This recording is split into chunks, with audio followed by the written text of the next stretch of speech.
Today we start with the type specimen Scypha belongings to phylum Porifera. ਬੇਟੇ ਆਪਾਂ general ਪੋਰੀਫੇਰਾ ਦੀ history ਕੀਤੀ ਹੈ। ਨਾਓ ਆਪਾਂ ਹੁਣ ਸਾਈਕੋਨ ਜਾਂ ਸਕਾਈਫਾ ਬਾਰੇ ਡਿਟੇਲ 'ਚ ਪੜਾਂਗੇ। ਹੈਬਿਟੈਟ ਦੇ accordingly Scypha is a small marine sponge, mostly shallow water ਨੂੰ ਲਾਈਕ ਕਰਦਾ ਹੈ, just below the low tide. So the wave action continuously, ਜਿੱਥੇ ਸਟਰੋਂਗ ਵੇਵ ਐਕਸ਼ਨ ਹੋਵੇ ਪਰ ਜਿਹੜਾ ਪਾਣੀ ਹੈ ਉਹ ਕਾਮ ਹੈ, ਉੱਥੇ ਰਹਿਣਾ ਜ਼ਿਆਦਾ ਪਸੰਦ ਕਰਦਾ ਹੈ। And ਸਪੌਂਜ we can say educate, ਅਗਲੀ ਉਹਦਾ ਮੇਨ ਹੈ ਕਿ ਜਿੱਥੇ ਐਡੂਕੇਟ ਫੂਡ ਸਪਲਾਈ ਜਾਂ ਵੈਲ ਆਕਸੀਨੇਟਡ ਵਾਟਰ ਹੋਏ, ਉੱਥੇ ਰਹਿਣਾ ਜ਼ਿਆਦਾ ਪਸੰਦ ਕਰਦਾ ਹੈ।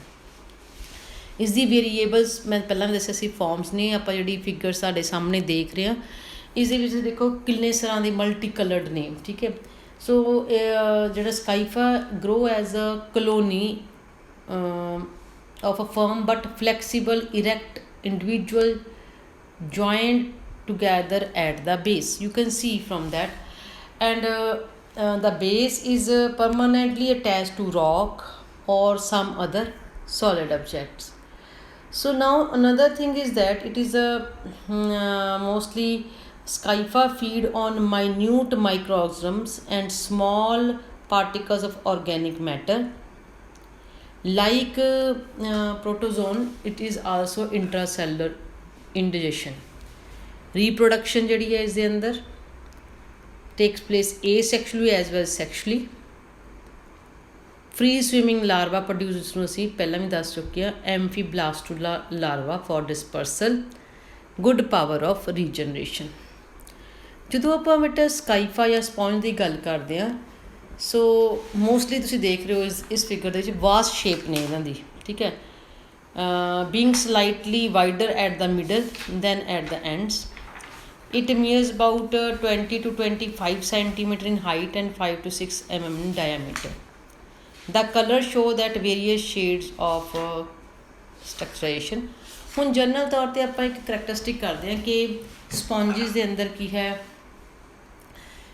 ਜਿਹੜੀ ਹੈ ਪੋਰਸ ਹੁੰਦੇ, ਤਾਂ ਉਸਦੇ ਕਰਕੇ ਇੱਕ ਜਨਰਲ ਆਊਟਲਾਈਨ ਬਣ ਜਾਂਦੀ ਹੈ। ਤਾਂ ਉਸ ਵਾਸਤੇ ਆਪਾਂ ਉਹ ਚੀਜ਼ ਡਿਸਕਸ ਕਰਦੇ ਹਾਂ।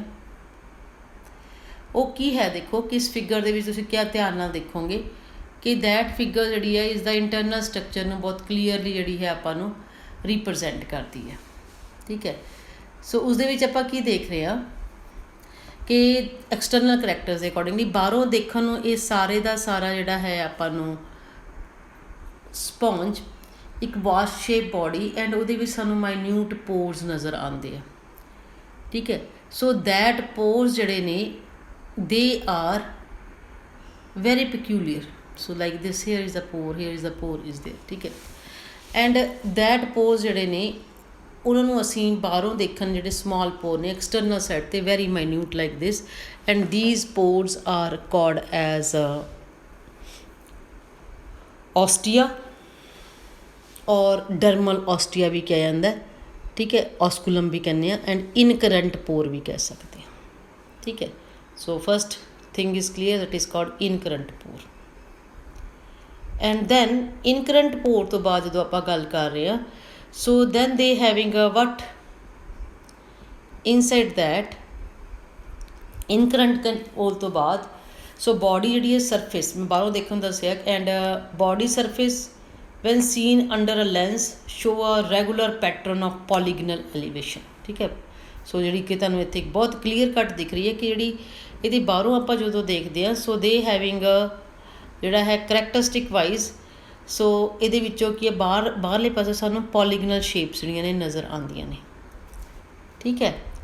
ਸੋ ਉਸ ਤੋਂ ਬਾਅਦ ਆਪਾਂ ਦੇਖਦੇ ਹਾਂ, ਐਂਡ ਦੇ having ਗਰੂਵਸ from the elevation protruded group a needle like or sphere like spicules that gives the sponge a bristly appearance. ਜੇ ਹੁਣ ਤੁਸੀਂ ਧਿਆਨ ਨਾਲ ਦੇਖੋ, ਜਿਵੇਂ ਆਹ ਇਹਦੇ ਮਾਊਥ 'ਤੇ ਰਹਿੰਦਾ, ਇਸ ਰੀਜਨ ਦੇ ਉੱਤੇ ਵੀ ਕਾਫੀ ਸਾਰੇ ਸਪਿਕਿਊਜ਼ ਜਿਹੜੇ ਆ ਉਹ ਨਜ਼ਰ ਆਉਂਦੇ ਆ। ਐਂਡ ਦੈਨ ਇਹ ਜਿਹੜੇ ਮਾਈਨਿਊਟ ਪੋਰਸ ਨੇ ਜਿਹਨੂੰ ਅਸੀਂ ਹੁਣੇ ਮੈਂ ਦੱਸ ਕੇ ਹਟੀਆਂ, ਦੈਟ ਇਜ਼ ਕਾਲਡ ਐਜ਼ ਇਨਕਰੰਟ ਕਨਾਲ ਔਰ called ਡਰਮਲ ਔਸਟੀਆ। These pores give the phylum its name called as a Porifera. These pores ਜਿਹੜੇ ਨੇ distal free end of the body is a large pore is present ਬਾਹਰੋਂ ਦੇਖਣ ਨੂੰ, and we name as excurrent pore or called osculum. It is osculum ਜਿਹੜਾ ਹੈ ਉਹ guarded by funnel like collar formed of long upright needle like spicules. Clear? देखो needle like spicules and term as a oscular fringe. It is named as a oscular fringe is named to that. It discourages small animals from entering the sponge body. So clear? ਜੇ ਹੁਣ ਆਪਾਂ ਇਸ ਚੀਜ਼ ਨੂੰ ਆਪਾਂ ਗੱਲ ਕਰ ਰਹੇ ਹਾਂ ਤਾਂ ਮੈਂ ਪਹਿਲਾਂ ਕਿਹਾ ਸੀ ਕਿ ਇਨ ਕੇਸ ਆਫ ਦਿਸ ਆਰਗਨਿਜ਼ਮ ਜਿਹੜਾ ਕਿ ਆਪਾਂ ਗੱਲ ਕਰਕੇ ਹਟੇ ਹਾਂ ਕਿ ਇਸ ਆਰਗਨਿਜ਼ਮ ਦੇ ਵਿੱਚ ਜਿਹੜੀ ਹੈ that is canal system is present ਹੈ ਨਾ। ਹੁਣ ਇਹ ਕੈਨਾਲ ਸਿਸਟਮ ਜਿਹੜਾ ਹੈ there is a elaborated system of intercommunicated cavity and in a sponge that is called canal system. So ਉਸਨੂੰ ਆਪਾਂ ਡਿਟੇਲ ਸਟਰਕਚਰ ਸਟੱਡੀ ਕਰਦੇ ਹਾਂ। ਉਸਦੇ ਵਾਸਤੇ ਇਹ ਕੈਨਾਲ ਸਿਸਟਮ ਹੈ ਕੀ? ਕੈਨਾਲ ਸਿਸਟਮ ਸਪੌਂਜਿਸ ਦੇ ਅੰਦਰ ਸਾਰੇ ਸਪੌਂਜ ਤਿੰਨ ਤਰ੍ਹਾਂ ਦੇ ਕੈਨਾਲ ਸਿਸਟਮ ਹੁੰਦੇ ਨੇ। One is called as simply called as a asconoid canal system, ਠੀਕ ਹੈ, lower type, then sycnoid canal system, and third is called lichenoid canal system. So ਜਿਹੜਾ ਆਪਾਂ ਹੁਣ ਪੜਾਂਗੇ ਡਿਟੇਲ 'ਚ that is this canal system that is called as sycnoid canal system. Otherwise ਜਿਵੇਂ ਹੀ ਆਪਾਂ ਐਸਕਨੋਇਡ ਤੋਂ ਸਾਈਕਨੋਇਡ and ਲਿਕਨੋਇਡ ਵੱਲ ਜਾਂਦੇ ਹਾਂ that is a simply complication ਹੈ। ਲਾਈਕ ਜਿਵੇਂ ਸਿੰਪਲੀ ਆਪਾਂ ਗੱਲ ਕਰੀਏ this is a simple type of canal system that is asconoid, in which there is a ostia, that is a external characters. So ਬਾਹਰਲੀ side ਤੇ ਆਪਾਂ ਜਿਹੜੀ ਗੱਲ ਕਰ ਰਹੇ ਹਾਂ that is simply they having a osculum ਜਾਂ dermal ostia. They lead into a site or it is guarded by a cell called as a pinocyte layer, ਬਾਹਰ ਵਾਲੀ layer pinocyte, then ਵਿਚਕਾਰਲੀ layer ਆਪਾਂ ਕਹਿੰਦੇ mesenchyma, ਠੀਕ ਹੈ, and then it lead into, this is the incurrent canal, and then lead into a cavity, this cavity, and which is guarded by a cell called as a chondrocyte layer, and then this is center their cavity that is called spongiocele cavity. Then they move out through a large pore that is called osculum. So ਇਹ ਹੈ simple ਜਿਹੜੇ ਹੈ structurization ਦੇ accordingly. So in a organism, so they having a well developed function that is canal system is present, which include branches of large central cavity, the spongiocele called as the atrium, paragastric cavity or called cloaca. The spongiocele of all the branches are continuous at the base. Okay, so ਜਿਹੜੀ ਵੀ ਹੈ ਇਹ ਕੀ ਹੈ, so base ਤੱਕ ਜਿਹੜੀ ਹੈ ਇਹ ਹੁੰਦੀ ਹੈ, cover ਹੁੰਦੀ ਹੈ। Then spongiocele open out by osculum. It is lined by a flat polygonal cells termed as pinacocytes. These cells surrounding the osculum are elongated and contractile. They're called as a myocyte. That means अलग अलग नहीं layering कर रहे। बाहरली side ते cell है पर उन्होंने की कहता पिनोसाइट सेल, then osculum ਦੇ ਨੇੜੇ ਜਿਹੜੀ ਸੈਲ ਹੈ myocyte cell, they function as a sort of a sphincter to close the osculum, ਠੀਕ ਹੈ। ਸੋ ਦੈਟ ਮੀਨਸ ਦੋ ਤਰ੍ਹਾਂ ਦੇ ਸੈੱਲ ਆਪਾਂ ਹੁਣੇ ਕੀਤੇ, ਵਨ ਇਜ਼ ਪਿਨੋਸਾਈਟਸ, ਪਿਨੋਸਾਈਟ ਜਿਹੜੇ ਬਾਹਰਲੀ ਸਾਈਡ ਤੇ ਲੇਅਰ ਬਣਾ ਰਹੇ, ਐਂਡ ਅੰਦਰਲੇ ਪਾਸੇ ਜਿਹੜੇ osculum ਦੇ ਨੇੜੇ ਦੈਟ ਇਜ਼ ਕਾਲਡ ਐਜ਼ ਮਾਇਓਸਾਈਟ, ਜਿਨ੍ਹਾਂ ਜਿਹੜਾ ਕਿ ਸਫਿੰਕਟਰ ਦੀ ਤਰ੍ਹਾਂ ਐਕਟ ਕਰਦੇ ਆ। ਸਫਿੰਕਟਰ ਮੀਨਸ ਜਿਨ੍ਹਾਂ ਨੇ ਓਪਨਿੰਗ ਨੂੰ ਕਲੋਜ਼ਿੰਗ ਤੇ ਓਪਨਿੰਗ ਕਰਨੀ ਹੁੰਦੀ ਹੈ, ਠੀਕ ਹੈ।